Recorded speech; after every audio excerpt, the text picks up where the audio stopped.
जय हिंद दोस्तों, स्वागत है आपका अपना चैनल शिक्षा दर्शन पर। प्यारे दोस्तों, आज इस सेशन में हम लोग पादप उत्तक यानी कि प्लांट टिश्यू का ऑब्जेक्टिव सोल्व करेंगे विथ डिस्कशन। इससे पहले हम लोग दोस्तों कोशिका कोशिका और उत्तक में पहला टाइप जो था कौन सी, वो एनिमल टिश्यू यानी कि जंतु कोशिका, जंतु उत्तक, उसको हम लोग कंप्लीट कर लिए हैं। अब हम लोग देखेंगे पादप उत्तक यानी कि प्लांट टिश्यू। इससे पहले हम लोग क्या करेंगे कि थोड़ा सा थ्योरी समझ लेंगे कि प्लांट टिश्यू होता क्या है, इसे कितने टाइप है, कितने प्रकार के हैं, उसके बारे में। तो हम लोग पहले जब उत्तक का स्टार्ट किए थे तो देखे थे दोस्तों कि उत्तक कहते किसको हैं। तो उत्तक कहते हैं दोस्तों एक समान की कोशिकाओं के समूह को क्या कहते हैं, उत्तक कहते हैं। जहां पे एक समान की कोशिका है दोस्तों, क्या है, एक समान की कोशिका है, उसका एक समूह है, एक झुंड है, उसको क्या कह देंगे, उत्तक कह देंगे दोस्तों। क्या कह देंगे, उत्तक कह देंगे। जैसे आप जानते होंगे शरीर की सबसे छोटी इकाई क्या है, शरीर की सबसे छोटी इकाई क्या है, कोशिका है। शरीर की सबसे छोटी इकाई क्या है, कोशिका है। अब ढेर सारी कोशिका मिलती है तो क्या बनती है, उत्तक बनता है। क्या बनता है, उत्तक बनता है। और ढेर सारा उत्तक मिलता है तो क्या बनता है, एक अंग बन जाता है दोस्तों। जैसे आंत बन गया, हृदय बन गया, या फिर मांसपेशिया बन गया। ढेर सारी उत्तक मिलने से क्या बन गया, अंग बन गया। और ज्यादा अंग मिलने से क्या हो जाता है दोस्तों, ढेर सारी अंग को मिलने से क्या होता है, एक शरीर का निर्माण हो जाता है। तो सबसे छोटी इकाई कोशिका है, उसके बाद कौन सी है, उत्तक। तो हम लोग उत्तक के बारे में चर्चा कर रहे थे। तो कह रहा है एक समान कोशिकाओं के समूह को क्या कहते हैं, उत्तक कहते हैं। उत्तक के दो प्रकार हैं, कौन कौन, एक जंतु उत्तक और दूसरा पादप उत्तक। तो जंतु उत्तक तो हम लोग पिछले वीडियो में कवर कर लिए कि जंतु उत्तक कहते किसको है, जंतु उत्तक के कितने प्रकार हैं, और जंतु उत्तक का सारा ऑब्जेक्टिव हम लोग सोल्व कर लिए हैं। अब आते हैं हम लोग पादप उत्तक की ओर। किसका, पादप उत्तक यानी कि plant tissue. Plant tissue, plant tissue में दोस्तों हम लोग किसको देखेंगे, तो उसमें पौधे में पाए जाने वाले उत्तक को पढ़ेंगे। किसका, जो पौधे में पाया जाता है, जो पौधा में पाया जाता है, उस उत्तक का अध्ययन करेंगे हम लोग, उसको क्या कहेंगे, पादप उत्तक। अब आप पूछ रहे हैं सर कि उत्तक के अध्ययन किस में करते हैं, उत्तक के स्टडी किस में करते हैं। तो हिस्टोलॉजी में दोस्तों, हिस्टोलॉजी में उत्तक का स्टडी करते हैं। जो हिस्टोलॉजी में क्या करते हैं, उत्तक का स्टडी करते हैं। आइए अब देखते हैं दोस्तों पादप उत्तक यानी कि प्लांट टिश्यू का ब्रांच देखते हैं, यानी कि टाइप देखते हैं। तो जो पादप उत्तक है दोस्तों, पहले तो उत्तक देखे थे हम लोग। उत्तक कितने प्रकार के देखें, उत्तक दो प्रकार के देखें। कौन कौन, एक जंतु उत्तक और दूसरा पादप उत्तक। जंतु उत्तक कंप्लीट हो गया, अब पादप उत्तक की ओर आए हैं। तो पादप उत्तक कितने प्रकार के होते हैं, तो पादप उत्तक का दो ब्रांच है दोस्तों। कौन कौन, दो टाइप है। पहला टाइप है विभाज्योतिकी या मेरिस्टेमेटिक टिश्यूज, और दूसरा उत्तक है दोस्तों जो है अस्थायी उत्तक। कौन सी, अस्थायी उत्तक। पहला विभाज्योतिकी, दूसरा अस्थायी उत्तक। अब विभाज्योतिकी मतलब आप थोड़ा सा समझ रहे होंगे, विभाज्योतिकी यानी विभाजन होने वाला। जो पहला उत्तक है दोस्तों विभाज्योतिकी, इसका मेन पर्पस है विभाजन। क्या है, विभाजन। अब यहां तक विभाजन होता है दोस्तों, कहां तक विभाजन होता है, जब तक वो अस्थायी उत्तक न बन जाता है। कब तक, जब तक अस्थायी उत्तक ना बन जाता है, तब तक क्या होता है, वो विभाजन होते रहता है। कौन, विभाज्योतिक उत्तक। अब देखिए विभाज्योति उत्तक को पहले हम देखेंगे, उसके बाद अस्थायी उत्तक देखेंगे। विभाज्योति उत्तक का भाई तीन ब्रांच है। कौन कौन है, एक शीर्ष अस्त विभाज्योति उत्तक, एक पार्श्व अस्त विभाज्योति उत्तक, एक अंतर्वेशी विभाज्योति उत्तक। ये कौन सा है दोस्तों, विभाज्योति उत्तक का टाइप है। कितने टाइप है, तो तीन टाइप है। कौन कौन, एक शीर्षस्थ, पार्श्वस्थ और अंतर्वेशी। अब इसको हम लोग कंप्लीट करते हैं, विभाज्योति उत्तक को कंप्लीट करते हैं। देखते हैं इसमें विभाज्योति उत्तक में, इसमें दोस्तों क्या होता है, विभाज्योति उत्तक में अंतर कोशीय अवकाश नहीं पाया जाता है। देखिए विभाज्योति उत्तक है दोस्तों, विभाज्योति उत्तक। हम लोग थोड़ा सा डिफरेंस की ओर जाते हैं, इसमें किस किस का डिफरेंस है।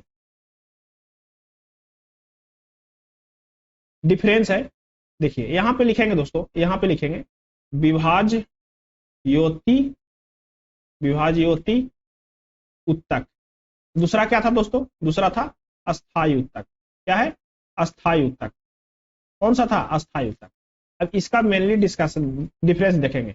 पहला डिफरेंस है दोस्तों, जो फर्स्ट डिफरेंस है, दो प्रकार के उत्तक हैं। एक होगा ऐसे गोला बना होगा, ये क्या है? कोशिका है दोस्तों। क्या है? कोशिका है। क्या है? कोशिका है। और दूसरा उत्तक है दोस्तों ऐसे,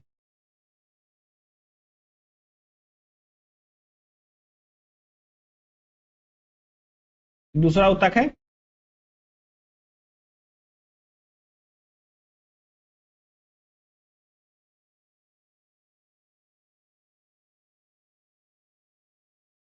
पहला उत्तक देखें, विभाज्योति उत्तक।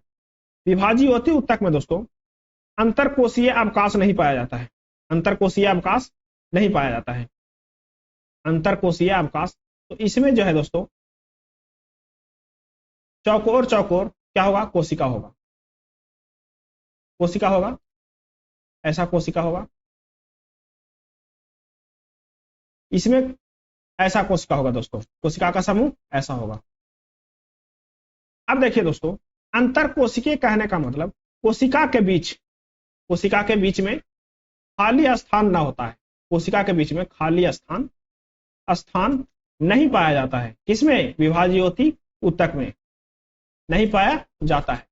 अब अस्थायी उत्तक में दोस्तों अंतर कोशिकीय अंतराकोशिकीय अंतराकोशिकीय कोशिकीय अंतराकोशिकीय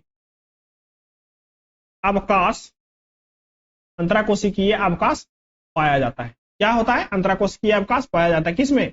अस्थायी उत्तक में। अब विभाज्योति उत्तक में दोस्तों इसमें अंतराकोशिकीय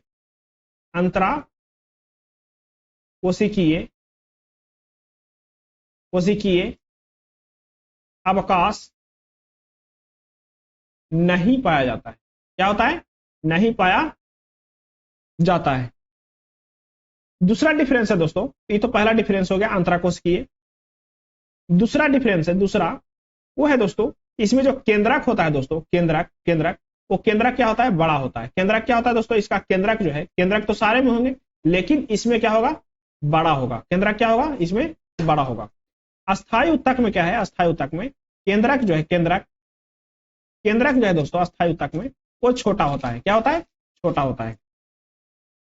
अब आता है दोस्तों तीसरा पॉइंट, कोशिका द्रव्य। आप कोशिका पढ़े होंगे तो कोशिका द्रव्य भी पढ़े होंगे, कोशिका द्रव्य भी पढ़े होंगे। साइटोप्लाज्म, कोशिका द्रव्य। कोशिका द्रव्य जो है दोस्तों, दोनों में कोशिका है, कोशिका की समूह है, तो दोनों में तो कोशिका द्रव्य पाया ही जाएगा। दोनों में कोशिका द्रव्य पाया जाएगा। लेकिन कोशिका द्रव्य में भी डिफरेंस होगा। कोशिका द्रव्य में भी डिफरेंस होगा। इसमें क्या होगा दोस्तों? कोशिका द्रव्य गाढ़ा होता है। क्या होता है? कोशिका द्रव्य गाढ़ा होता है। लेकिन इसमें अस्थायी उत्तक में क्या होता है दोस्तों? कम गाढ़ा होता है। अस्थायी उत्तक में कम गाढ़ा होता है और विभाज्योति उत्तक में गाढ़ा कोशिका द्रव्य होता है। देखिए अगला डिफरेंस है दोस्तों, अगला डिफरेंस बहुत इंपॉर्टेंट डिफरेंस है। जो विभाज्योति उत्तक है दोस्तों, जिसमें विभाजन होने की क्षमता रहता है, वो है दोस्तों जीवित कोशिका है। इसमें क्या है? जीवित कोशिका। जीवित कोशिका होती है। इसमें क्या होती है? जीवित कोशिका होती है। जो विभाजन होता है दोस्तों वो क्या होता है? जीवित कोशिका होता है। क्या होता है? जीवित कोशिका पाया जाता है। इसमें जीवित कोशिका पाया जाता है। लेकिन अस्थायी उत्तक में दोस्तों, अस्थायी उत्तक में क्या होता है? अस्थायी उत्तक में मृत कोशिका, अस्थायी उत्तक में मृत कोशिका पाया जाता है। क्या पाया जाता है? मृत कोशिका पाया जाता है। अस्थायी उत्तक में क्या पाया जाता है दोस्तों? मृत कोशिका पाया जाता है। मृत और जीवित दोनों पाया जाता है दोस्तों। इसमें जीवित भी पाया जाता है, मृत भी पाया जाता है। इसका टाइप, जब अस्थायी उत्तक का टाइप देखेंगे, 3 टाइप होता है अस्थायी उत्तक का, तो उसमें देखेंगे कि कौन जीवित होता है, कौन मृत होता है। लेकिन इसमें क्या होता है? मृत और जीवित दोनों पाया जाता है दोस्तों। अब पांचवा डिफरेंस और लास्ट डिफरेंस और इंपॉर्टेंट डिफरेंस है जो एग्जाम में पूछा जाता है, जो पांचवा डिफरेंस है दोस्तों, वो कहता है इसमें विभाजन करते हैं। इसमें क्या होता है? विभाजन होने की क्षमता होती है। विभाजन होने की क्षमता होती है। विभाजन होने की क्षमता होती है। इसमें क्या होता है दोस्तों? विभाजन होने की क्षमता नहीं होता है। ये लास्ट है दोस्तों, विभाजन होने की क्षमता। यही विभाजन होकर विभाज्योति उत्तक जो है, इस विभाजन होकर के क्या बन जाता है? अस्थायी उत्तक बन जाता है। तो विभाजन इसमें अस्थायी उत्तक बनने के बाद विभाजन नहीं होता है। विभाजन नहीं होता है। देखिए दोस्तों, जैसे मान के चलिए कि आपके पास एक बड़ा क्या है? उत्तक है, विभाज्योति उत्तक। अभी छोटा छोटा बनने लगेगा। ये बड़ा उत्तक क्या होगा? ऐसे ऐसे ऐसे ऐसे टूट कर क्या होने लगेगा? छोटा छोटा उत्तक बनने लगेगा। इसके बाद क्या हो जाएगा दोस्तों? यह अस्थायी उत्तक में अस्थाई उत्तक में क्या हो जाएगा, परिवर्तन हो जाएगा। अस्थाई उत्तक में क्या हो जाएगा, परिवर्तन हो जाएगा। ठीक है, अब आता है दोस्तों, अब हम लोग पढ़ेंगे विभाज्योति उत्तक। पहले इसको कंप्लीट करेंगे, विभाज्योति उत्तक को कंप्लीट करेंगे अच्छा से, विभाज्योति उत्तक को अच्छा से कंप्लीट करेंगे। देखते हैं फिर से विभाज्योति उत्तक में क्या होता है। विभाज्योति उत्तक के कितने कितने टाइप है दोस्तों, 3 टाइप है। कौन कौन टाइप है, विभाज्योति उत्तक के 3 टाइप है। कौन कौन टाइप है,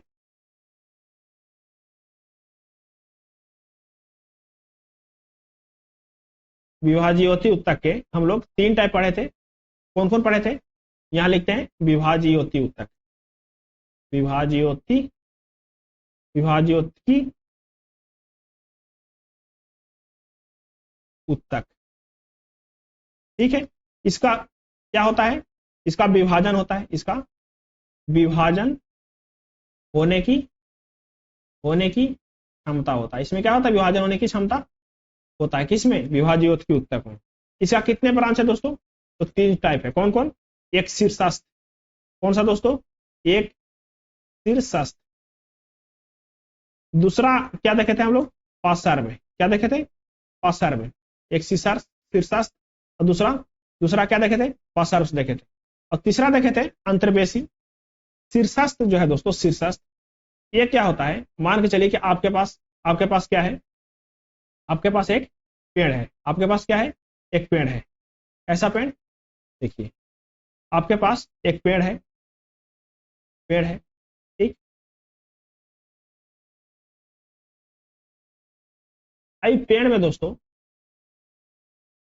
जो ऊपर वाला है, जो ऊपर सबसे ऊपर का छोर है, जो लास्ट वाला छोर है ऊपर की ओर, उसमें जो दोस्तों क्या होगा, शीर्षस्थ होगा, ऊपर में शीर्षस्थ होगा। और नीचे जो जड़ वाला छोर है, जड़ में भी कहीं पे इंड होगा, उसमें भी क्या होगा, शीर्षस्थ होगा। तो शीर्ष जो है दोस्तों, वो जड़ और तने में पाया जाता है। कहां पाया जाता है, शीर्ष कहां पाया जाता है, शीर्षस्थ विभाज्योति उत्तक कहां जाता है, जड़ प्लस तना में पाया जाता है। कहां पाया जाता है, जड़ प्लस तना में। अब आता है पार्श्वस्थ। पार्श्वस्थ उत्तक जो है दोस्तों, वो बीच में पाया जाता है। कहां पाया जाता है, बीच में पाया जाता है। वो क्या करता है, पार्श्वस्थ इसकी चौड़ाई बढ़ाने में कार्य करता है। क्या कार्य करता है, चौड़ाई बढ़ाने में काम करता है। और शीर्षस्थ जो है दोस्तों, वो लंबाई बढ़ाने में काम करता है। शीर्षस्थ लंबाई बढ़ाने में और पार्श्वस्थ चौड़ाई बढ़ाने में। यानी कि ये जो है पार्श्वस्थ जो है दोस्तों, वो बीच का चीज है। क्या है, बीच का उत्तक है। अब आ गया अंतर्वेशी विभाज्योतक। अंतर्विष्ट विभाज्योतक जो है दोस्तों, वो क्या करता है, इसकी मोटाई को बढ़ाता है दोस्तों, इसकी पेड़ की मोटाई को बढ़ाता है। कौन, अंतर्वेशी उत्तक की क्या बढ़ाता है, मोटाई बढ़ाता है। एक बढ़ा दिया लंबाई और चौड़ाई, दूसरा क्या बढ़ाएगा, मोटाई बढ़ाएगा उसका। ठीक है, अब देखते हैं दोस्तों, ये क्या हो गया, विभाज्योतिक उत्तक हो गया। अब आते हैं अस्थाई उत्तक की ओर। अस्थाई उत्तक की ओर आए थे हम लोग, अस्थाई उत्तक के बारे में जानते हैं। अस्थाई उत्तक क्या है, विभाज्योति उत्तक का विभाजित होकर अस्थाई बनती है। क्या होता है विभाज्योति उत्तक, पहला ए विभाज योतिकी उत्तक टूटते टूटते टूटते टूटते क्या बन जाता है, अस्थाई उत्तक में परिवर्तन हो जाता है। अस्थाई उत्तक में परिवर्तन हो जाता है। ठीक है, उसके बाद क्या है दोस्तों, इसका भी कितना ब्रांच है, इसका भी 3 ब्रांच है। कौन कौन, एक सरल उत्तक, दूसरा जटिल उत्तक, और तीसरा जो है दोस्तों, तीसरा कौन सी उत्तक है, वशिष्ठ उत्तक। ये आप नहीं लिखे हैं, पहला एक सरल उत्तक और दूसरा जटिल उत्तक, तीसरा विशिष्ट उत्तक। विशिष्ट उत्तक। अब ये तीनों का कार्य क्या है, तीनों कहां पाया जाता है, सरल उत्तक, जटिल उत्तक और विशिष्ट उत्तक। देखिए दोस्तों, सरल उत्तक का भी, जो सरल उत्तक है उसका भी 3 ब्रांच है। कौन कौन, एक मृदुत्तक और दूसरा स्थूलकोण और तीसरा थर्ड उत्तक। अब आता है जटिल उत्तक। पहले हम लोग सरल उत्तक को पढ़ेंगे, सरल उत्तक में कितने ब्रांच है, 3 ब्रांच है। कौन, एक मृदुत्तक, दूसरा स्थूलकोण और तीसरा दृढ़ उत्तक। अब मृदुत्तक क्या करता है दोस्तों, मृदुत्तल का 2 ब्रांच है। एक है मृदुतल का 2 ब्रांच है। कौन कौन है, एक है एरेन काइमा का है, एक एरेन काइमा, और दूसरा ब्रांच है दोस्तों, दूसरा ब्रांच है क्लोरेन काइमा। पहला एलेरेन काइमा और दूसरा क्लोरेन काइमा, पहला एलेरेन काइमा और दूसरा क्लोरेन काइमा। पहला एलेरेन काइमा, दूसरा क्लोरेन काइमा। मृदुतक जो है दोस्तों एक स्टोर रूम है। क्या है? स्टोर है। क्या करता है? स्टोर करता है। एलेरेन काइमा जो है दोस्तों वो हवा का स्टोर करता है। किसका? हवा का, एयर का। और क्लोरेन काइमा जो है दोस्तों वो क्लोरोफिल का स्टोर करता है। किसका करता है? क्लोरोफिल का स्टोर करता है। अब हो गया मृदुतक के बारे में जान गए। अगला उत्तक है स्थूल कोण। स्थूल कोण उत्तक। स्थूल कोण उत्तक क्या है दोस्तों? यह यांत्रिक सहायता प्रदान करता है। क्या करता है स्थूल कोण उत्तक? यांत्रिक सहायता, यांत्रिक सहायता प्रदान करता है। आप समझ रहे हैं यांत्रिक सहायता मतलब क्या होता है? तो यांत्रिक सहायता मतलब दोस्तों जब किसी परिस्थिति में, जैसे आंधी आ गया, हवा आ गया, तेज हवा, तो पेड़ क्या होगा दोस्तों? झुकेगा किसी न किसी ओर। जब झुकेगा दोस्तों तो इसमें जो झुकने की क्षमता और उसको झेलने की क्षमता जो प्रदान करता है दोस्तों वो स्थूल कोण उत्तक होता है। जो झुकने की क्षमता, झेलने की क्षमता या फिर उसको मुड़ने की क्षमता जो प्रदान करता है, लचीलापन, वो कौन करता है? स्थूल कोण करता है दोस्तों। क्या करता है? स्थूल कोण करता है। अब आता है दृढ़ उत्तक। दृढ़ उत्तक जो है ये जो है से ये क्या करता है दोस्तों? दृढ़ उत्तक इसको शक्ति देता है, दृढ़ता देता है, कठोरता बनाता है। क्या बनाता है? कठोर बनाता है। जो नारियल के ऊपर की खाल जो होता है दोस्तों, ऊपर वाला होता है, ऊपर वाला जो खोपड़ी होता है वो किसका बना होता है? दृढ़ उत्तक का बना होता है। किसका? दृढ़ उत्तक का बना होता है। क्लोरेन काइमा का बना होता है, दृढ़ उत्तक का बना होता है। ठीक है। अब हो गया ये सरल उत्तक के बारे में हम लोग जान गए। अब आते हैं जटिल उत्तक। जटिल उत्तक जो है दोस्तों, जटिल उत्तक दो प्रकार के हैं। पहला कौन है? फ्लोएम, और दूसरा कौन है? जाइलम। पहला कौन है? फ्लोएम, दूसरा है जाइलम। अब आते हैं फ्लोएम और जाइलम के बारे में। दो जटिल उत्तक जो है दोस्तों ये संवहन उत्तक है। क्या है? संवहन। ये क्या करता है? या पानी या भोजन या खनिज को क्या करता है? संवहन करता है, यानी कि सारी जगह क्या करता है? सप्लाई करता है। इतना ही मान लीजिए जटिल उत्तक क्या करता है? सप्लाई करने वाला उत्तक है। फ्लोएम जो है दोस्तों, फ्लोएम जो है वो खाना का सप्लाई करता है। फ्लोएम किसका सप्लाई करता है? खाना का सप्लाई कौन करता है? फ्लोएम करता है। ठीक है। खाना का सप्लाई कौन करता है दोस्तों? फ्लोएम करता है। और फ्लोएम जो है दोस्तों खाना के रूप में किसको सप्लाई करता है? सुक्रोज का सप्लाई करता है। किसका सप्लाई करता है? पेड़ में सुक्रोज का सप्लाई करता है खाना के रूप में। खाना जो है दोस्तों, जो फ्लोएम जो है, फ्लोएम वो द्विदेशीय है। क्या है? द्विदिशीय। द्विदिशीय मतलब क्या होगा दोस्तों? फ्लोएम जो है वो ऊपर से नीचे से ऊपर भी जाएगा और ऊपर से नीचे भी आएगा, यानी कि दोनों दिशा में कार्य करेगा फ्लोएम दोस्तों। मान के चलिए फ्लोएम क्या किया कि ऊपर से चला खाना लेकर के। पत्ती, खाना कहाँ बनता है? पत्तियों के पास बनता है। तो पत्ती से खाना लिया और जड़ तक आया, फिर जड़ से खाना लिया, पत्ती तक ले गया, यानी कि दोनों दिशा में चलता है दोस्तों, यानी द्विदिशीय है। अब आ गया खाना का सप्लाई कौन कर दिया? फ्लोएम कर दिया। अब पानी का सप्लाई कौन करेगा? तो पानी का सप्लाई जाइलम करेगा। कौन करेगा? जाइलम करेगा पानी के सप्लाई। जो जाइलम जो है दोस्तों, जाइलम जो है वो क्या करता है? पानी का सप्लाई करता है। अब पानी का सप्लाई करेगा दोस्तों, पानी के जल का सप्लाई करेगा। तो जल में क्या होगा? जल में साथ साथ में खनिज भी होगा, मिनरल्स भी होगा। तो उसको भी क्या करेगा? जाइलम सप्लाई कर देगा टहनियों तक के या पत्तियों तक के। ठीक है। ये जो है दोस्तों जाइलम एक दिशीय है। जाइलम क्या है दोस्तों? एक दिशीय है। जाइलम क्या है? एक दिशीय है। फ्लोएम क्या है? द्विदिशीय है, यानी कि दोनों दिशा में काम करता है। ये हो गया जाइलम और फ्लोएम। हम लोग पूरा जितना भी ब्रांच था दोस्तों उत्पादक उत्तक का सारा देख लिए। अगला जो लास्ट वाला उत्तक है दोस्तों, लास्ट वाला उत्तक जो बोले थे, जो कौन सी? सरल उत्तक, जटिल उत्तक और विशिष्ट उत्तक। लास्ट वाला कौन सी? तीसरा उत्तक था दोस्तों, विशिष्ट उत्तक। विशिष्ट उत्तक वो ज्यादा इंपॉर्टेंट नहीं है दोस्तों। क्यों नहीं इंपॉर्टेंट है? क्योंकि इस सारा उत्तक को क्या करता है? निष्कासित करता है दोस्तों, विसर्जन करता है, निष्कासित करता है, निष्कासित कर देता है दोस्तों। जो उत्तक खराब हो जाता है उसको क्या करता है? निष्कासित करता है। उसे विशिष्ट उत्तक, लास्ट उत्तक है। ठीक है। अब ये सारा हम लोग देख लिए कौन कौन सी किससे रिलेटेड है, कौन क्या काम करता है। उसके बाद हम लोग ऑब्जेक्टिव सोल्व करेंगे। क्या करेंगे? ऑब्जेक्टिव सोल्व करेंगे। उसके बाद क्या करेंगे हम लोग? अब ऑब्जेक्टिव सोल्व करेंगे। चलिए ऑब्जेक्टिव सोल्व करते हैं अब हम लोग। पहला ऑब्जेक्टिव कह रहा है दोस्तों, फर्स्ट कह रहा है निम्न में से कौन सा पशु उत्तक का प्रकार नहीं है? पशु उत्तक का प्रकार नहीं है दोस्तों, यानी कहने का मतलब एनिमल टिश्यू का प्रकार नहीं है, टाइप नहीं है दोस्तों। वीडियो थोड़ा सा लंबा हो सकता है क्योंकि इसमें ऑब्जेक्टिव थोड़ा सा ज्यादा है। और आपसे अनुरोध है कि आप इस चैनल पर नए हैं तो चैनल को सब्सक्राइब करें।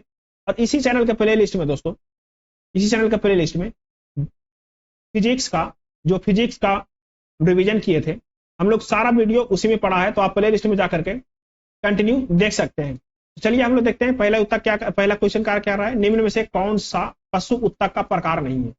पशु उत्तक का प्रकार कौन कौन सा दोस्तों, अब देखिए इसमें त्वचीय उत्तक, आपको नहीं लग रहा है त्वचा पेड़ पौधा में तो हो नहीं सकता है, तो किसका होगा, पशु उत्तक होगा। पेशीय उत्तक, ये भी किसका है, पशु उत्तक का है।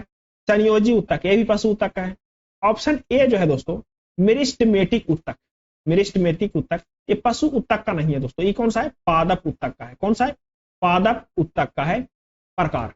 देखिए पादप उत्तक, मेरिस्टमेटिक उत्तक इंग्लिश है दोस्तों, हिंदी में क्या कहेंगे, हिंदी में कहेंगे विभाज्योतिकी, विभाज्योतिकी हिंदी में क्या कहेंगे, विभाज्योतिकी। इंग्लिश में क्या कहेंगे, मेरिस्टमेटिक उत्तक। ठीक है, अब देखिए दोस्तों अगला क्वेश्चन कर रहा है, क्वेश्चन नंबर 2 का 32 का रहा है, किसी पेड़ का कौन सा भाग पौधे की जड़ों से पौधों की शेष भागों में जल का परिवहन करता है। अभी देखे थे कौन सा भाग करता है जल का परिवहन दोस्तों, तो वो करता है जाइलम। ऑप्शन कौन सा सही है, ऑप्शन डी सही है। आपको बनाने में बहुत अच्छा लग रहा होगा, क्योंकि अभी हम लोग सब्जेक्टिव के रूप में डिस्कशन कर लिए हैं। क्वेश्चन नंबर 33 कह रहा है, पौधे का कौन सा हिस्सा पानी और खनिज का परिवहन करता है। कौन करता है दोस्तों, तो ऑप्शन सी सही है, जाइलम करता है।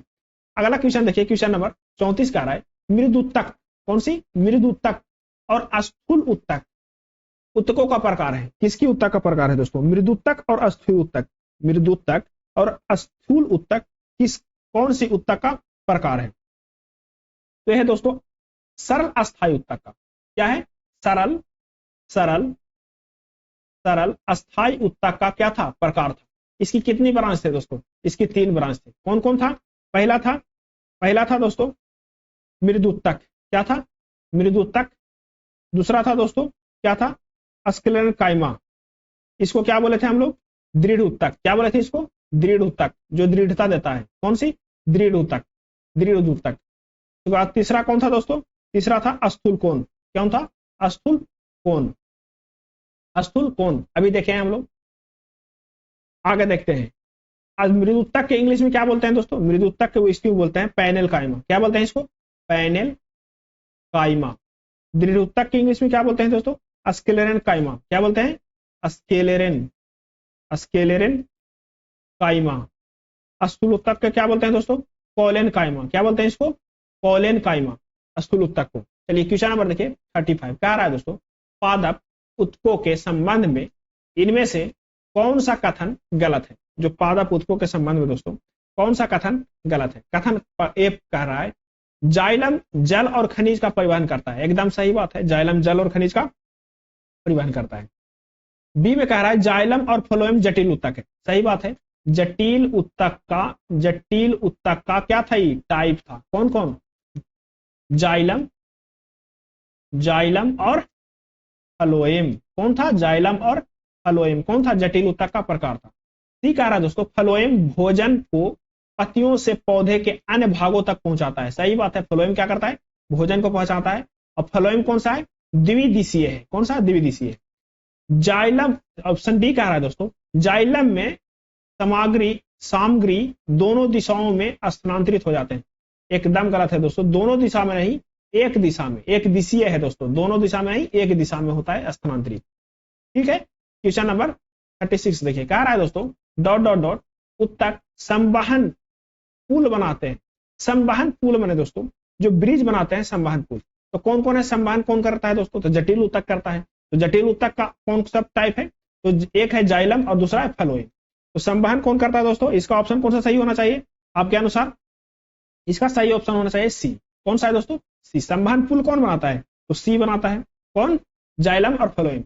आप पूछेंगे सर जाइलम किसका संवहन करता है, तो जल का करता है। किसका करता है दोस्तों, जल का करता है, जाइलम, जल का जाइलम। अब फ्लोएम करता है दोस्तों भोजन का। क्या करता है, भोजन का। क्वेश्चन नंबर 38 देखिए, क्वेश्चन नंबर 38 कह रहा है दोस्तों, क्वेश्चन नंबर 37 कह रहा है क्वेश्चन नंबर, निम्न में से कौन सा उत्तक युग्म संवहनी बंडल का गठन करता है। संवहनी बंडल सर कहने का मतलब ये भी क्या है, सप्लाई। संवहनी मतलब सप्लाई बंडल का गठन करता है। कौन सा है, तो यह है दोस्तों जाइलम और फ्लोएम। ऑप्शन कौन सा सही है, ऑप्शन बी सही है, जाइलम और फ्लोएम। क्वेश्चन नंबर 38 देखिए, कह रहा है दोस्तों question number 38, phloem dot dot dot के आंतरिक निम्नलिखित में से अन्य सभी से मिलकर बनता है। फ्लोएम जो है दोस्तों इससे मिलकर बनता है।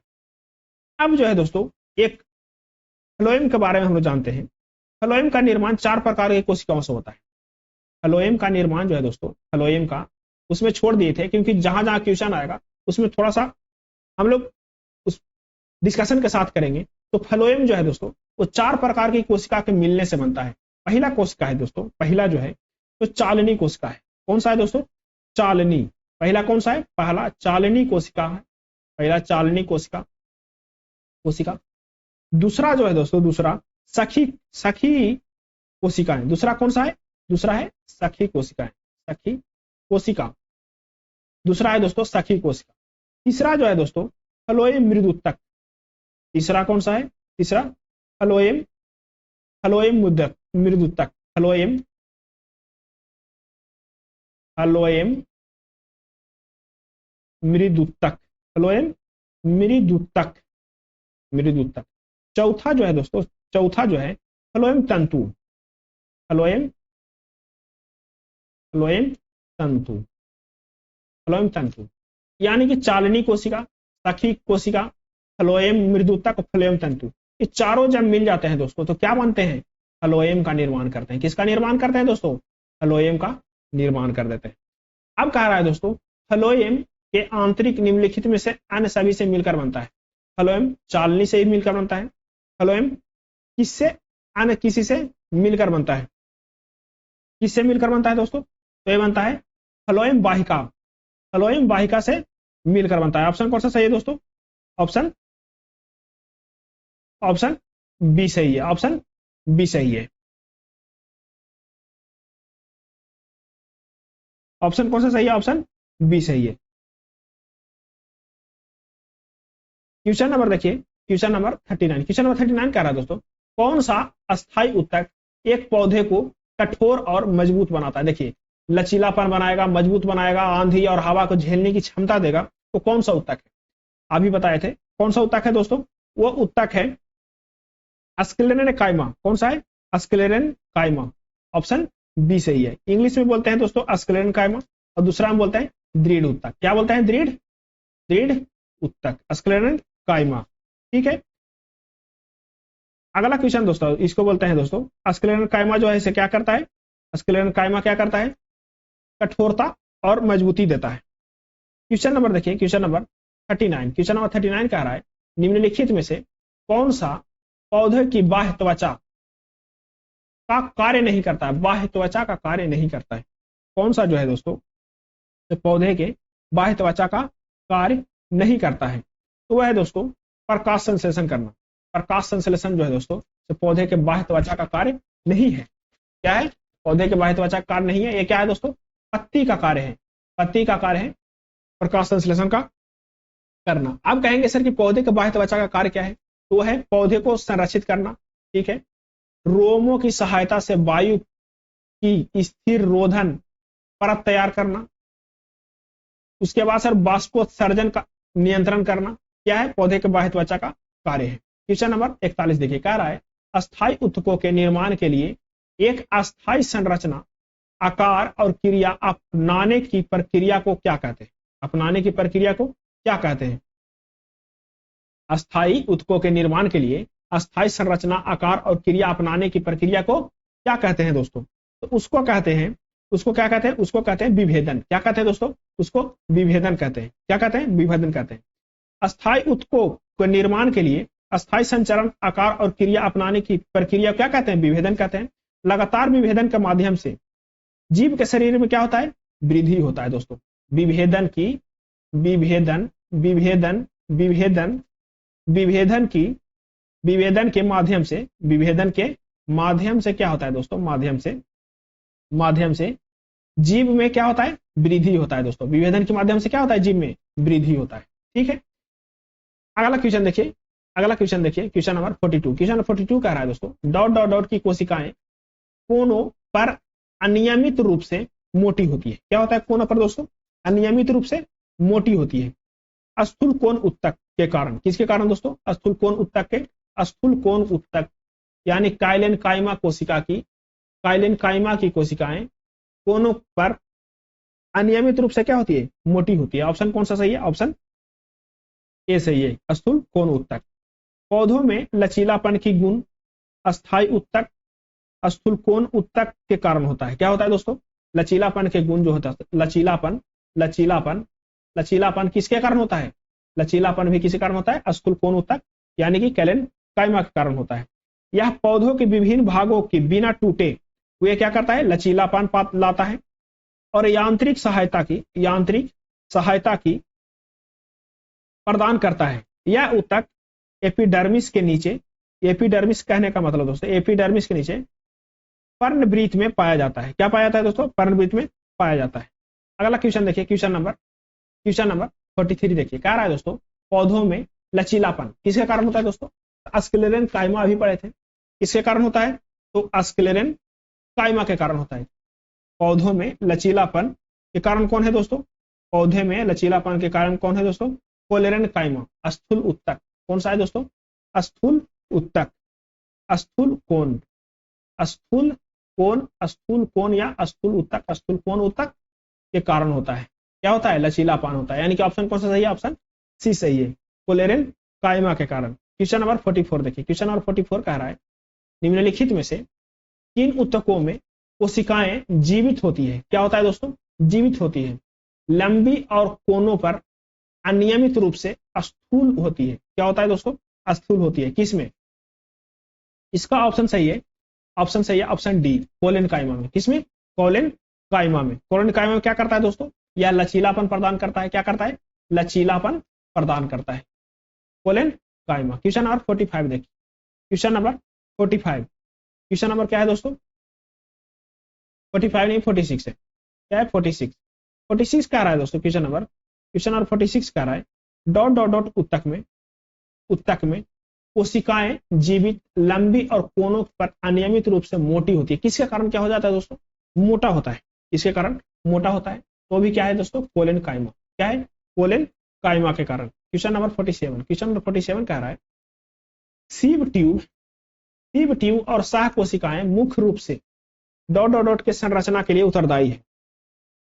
किसकी संरचना के लिए उत्तरदायी है, किसकी संरचना के लिए उत्तरदायी है, तो पौधे में भोजन, किसके लिए, पौधे में भोजन के संरचना के लिए उत्तरदायी है। ऑप्शन इसका सी है दोस्तों। सीव ट्यूब और शाह कोशिकाएं मुख्य रूप से पौधे में भोजन संरचना के लिए क्या है, उत्तरदायी है। इसके द्वारा पौधे में कार्बोहाइड्रेट को पहुंचाया जाता है। क्या करता है दोस्तों, कार्बोहाइड्रेट को क्या किया जाता है, पहुंचाया जाता है दोस्तों, किसके द्वारा, सीव ट्यूब के द्वारा। क्वेश्चन नंबर 48 देखिए, कह रहा है डॉट डॉट डॉट के जमाव के कारण दृढ़ उत्तक की कोशिका भित्ति मोटी होती है। किसके जमाव के कारण, इसकी जमाव के कारण दृढ़ उत्तक में क्या हो जाता है, कोशिका मोटी हो जाती है। तो लिग्निन के कारण दोस्तों, किसकी, लिग्निन के जमाव के कारण, किसकी जमाव के कारण, लिग्निन के जमाव के कारण दृढ़ उत्तक में कोशिका भित्तियां क्या होती है, मोटी हो जाती है। ऑप्शन कौन सा सही है दोस्तों, ऑप्शन ए सही है। देखिए लिग्निन के जमाव के कारण दृढ़ उत्तक में क्या हो जाता है, कोशिका भित्ति मोटी हो जाती है दोस्तों, मोटी होती है। लिग्निन एक प्राकृतिक गहरा पीला बहुलक है। क्या है दोस्तों, एक पीला और गहरा क्या है, बहुलक है, ठीक है। यह पानी और कार्बनिक विलायक में व्यवहारिक रूप से आघुलनशील है दोस्तों। क्या है दोस्तों, आघुलनशील है। कौन, लिग्निन। यह पानी और कार्बनिक विलायक में क्या है, आघुलनशील है। इस वजह से इसके गुण पौधे में कोशिका भित्ति जल पारगम्यता कम कर देता है। क्या करता है, जल की पारगम्यता कम कर देता है। क्वेश्चन नंबर 49 देखिए, क्वेश्चन नंबर 49 कह रहा है डॉट डॉट डॉट के कारण स्क्लेरन काइमा कोशिका के दीवार मोटी होती है। किसके कारण कोशिका की दीवार क्या हो जाता है दोस्तों, मोटा हो जाता है। अभी देखे थे इसके कारण दीवार मोटा होता है कोशिका के दोस्तों, तो वो होता है लिग्निन के कारण। किसके कारण, लिग्निन के कारण। आता है क्वेश्चन नंबर 50 कह रहा है निम्नलिखित में से कौन सा विकल्प तने और जड़ों के शीर्ष पर पाया जाता है। जो तना और जड़ के शीर्ष पर पाया जाता है, बताए थे शीर्ष विभाजी होती उत्तक। कौन सा, शीर्ष विभाजी होती उत्तक तना और जड़ के शीर्ष पर पाया जाता है दोस्तों। कौन, शीर्ष विभाजी होती उत्तक। आज हम लोग देखें तो 50 क्वेश्चन नंबर 50 तक देखें, क्वेश्चन नंबर 50 तक देखें, वीडियो थोड़ा सा लंबा हो जाएगा, इसके कारण हम लोग रहने देते हैं। अगले लेक्चर में देखेंगे दोस्तों 51 से देखेंगे, हम लोग 51 से ऑब्जेक्टिव सोल्व करेंगे और डायरेक्ट ऑब्जेक्टिव सोल्व करने लगेंगे, क्योंकि हम लोग सब्जेक्टिव तो देख लिए हैं। तो आप इस चैनल पर नए हैं तो चैनल को सब्सक्राइब करें, वीडियो को लाइक करें और कमेंट करके दोस्तों सजेशन जरूर दें। चलिए रहने देते हैं, बाय बाय, टेक केयर।